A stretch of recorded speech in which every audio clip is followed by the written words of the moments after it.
something creative with the formulations. So அப்படிப்பட்ட formulations you know the underpaint method, right? underpaint method கேள்விப்பட்டிருக்கீங்க, தெரியாது, அது படிக்க தான் வந்திருக்க காட்டுக்கா அப்படின்னு மனசுக்குள்ள கேட்க வேணாம். சோ அதை படிக்க வந்ததுக்கான ரீசன், அதை சொல்லி கொடுக்கறதுக்கான ரீசனையும் நான் சொல்றேன். Because the makeup it has to be flawless. இல்லப்பா நான் போற மேக்கப்பே ஃபிளாலஸா இருக்கணும், ஆல்மோஸ்ட் இவங்களால கையில தான் இருக்கு, நல்லா ஸ்மூத் பண்ணி எடிட் பண்ணி கொடுக்குறாங்க. நேர்ல பாக்குறப்பயும் எடிட்டபிளா இருக்கணும். ரைட்?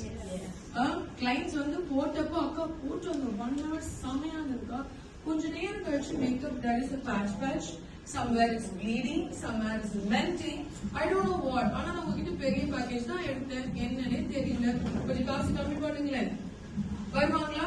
சோ நம்ம ஏன் அந்த மாதிரியான இடத்துல நம்ம இறங்கணும் நம்மள?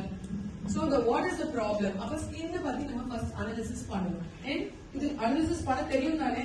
இங்க எல்லாரும் மேக்கப் ஆர்டிஸ்ட்